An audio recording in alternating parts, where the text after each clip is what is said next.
No, I choose people who don't want to be written about, on the whole, whose lives are shrouded in mystery, and they want to hide their secrets. The first truth is that the conversation, I'm told and I believe, was very early on in their relationship when Harry is bowled over. The king has been far too lenient with him. And that it's not just now this sex case. Tom Bower has done it again, and this time, the palace is trembling.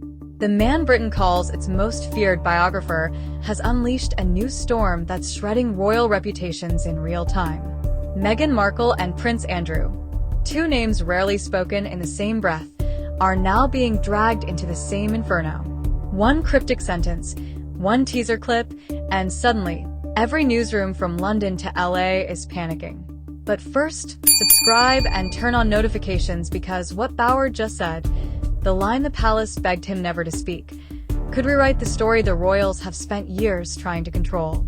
It started small. A 30-second teaser. No title, no setup, just Tom Bower leaning back, eyes sharp, like a man holding secrets too heavy to keep. Then came the line. People would be shocked to learn how closely intertwined certain royal figures truly were and who benefited. That was all it took. Within minutes, hashtags ignited, tabloids froze, and royal forums turned into digital battlegrounds. It is a bad look, especially for Prince Andrew, because he has always denied having any sort of sexual contact with Epstein's girl. Two names rose from the smoke, Meghan Markle and Prince Andrew. Polar opposites, yet suddenly pulled together by one chilling hint. Coincidence or something deeper? Theories exploded across the internet. Some whispered of hidden finances, others of rivalries buried under royal silence.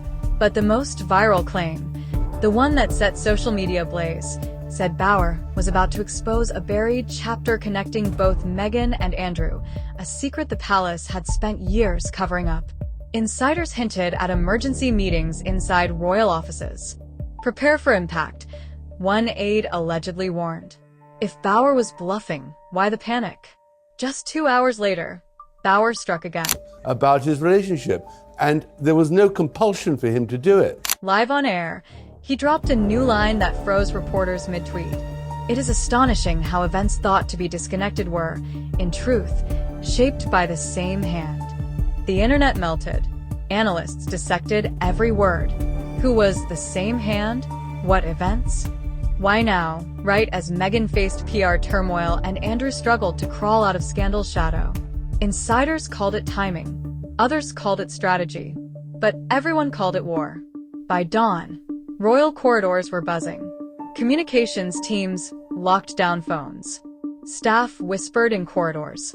And in Montecito, Meghan's team was reportedly in crisis mode. Phones ringing non-stop, lawyers hovering, PR advisors scrambling. She felt targeted, sources said, convinced Bower was obsessed with her. Across the Atlantic, Andrew's residence at Royal Lodge went silent. In royal language, silence isn't peace, it's fear.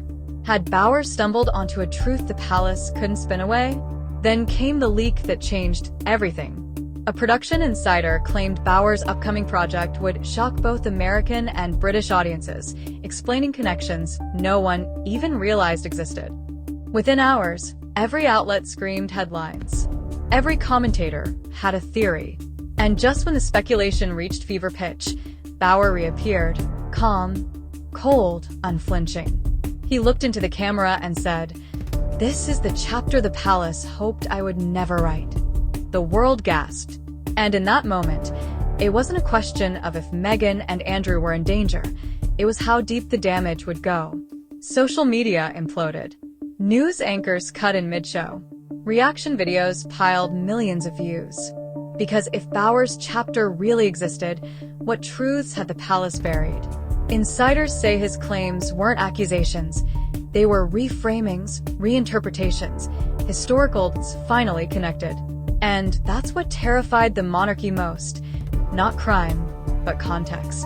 Because context rewrites history, and history is power. Inside Montecito, chaos. Sources describe Meghan pacing, furious, demanding to know how Bower accessed private anecdotes she thought sealed by legal walls. Harry, insiders say, looked broken, caught between fury and exhaustion. He knew this couldn't be stopped, one friend confided. Across the ocean, Andrew's team tightened ranks. Just retreat. Two embattled royals, two opposite strategies, but both bracing for impact.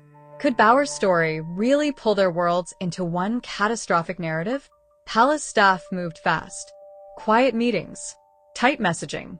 They knew Bower's work, polished, factual enough to be untouchable, provocative enough to be lethal. Royal experts debated nonstop. Commentators who never agreed suddenly spoke in sync. Bower had hit a pressure point. Because whether you love Meghan, pity Andrew, or despise royal drama entirely, his commentary forced one uncomfortable question. How much of the royal image is truth, and how much is carefully edited illusion? As the frenzy peaked, Meghan reportedly began drafting a personal response. No lawsuits, not yet. Just a message to flip the narrative, painting Bower as a man with a long history of targeting women who defy power. It was bold, strategic, risky, because online, the narrative had already evolved without her. Old interviews resurfaced, forgotten clips recut. About his relationship, and there was no compulsion for him to do it. And that not only Context twisted into conspiracy, and suddenly, theory became viral truth. Could even a Hollywood-trained narrative strategist outplay that kind of storm? Through it all, the monarchy stayed silent. No oxygen for the fire. It's the oldest royal tactic: disappear and let the noise burn itself out. But this time, the noise wasn't fading. It was multiplying. Insiders described the mood as radioactive. And one editor who spoke to Bower said he was smiling, sipping tea, refusing to change a word. He writes for the public record, the editor said. Not royal approval. That, insiders say, is what truly frightens them. Because this was never just about Meghan or Andrew. It's about control, over narrative, over legacy, over perception. The monarchy survives on mystery. Bower thrives on exposure. And when those two forces collide, something has to break. So when he says, "This is the chapter the palace hoped I would never write," he's not just promoting a book. He's declaring open war on royal secrecy itself.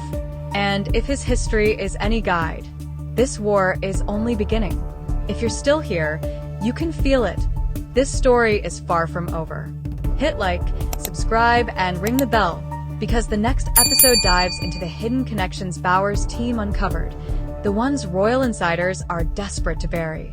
Click the video on screen now to find out what the palace doesn't want you to hear.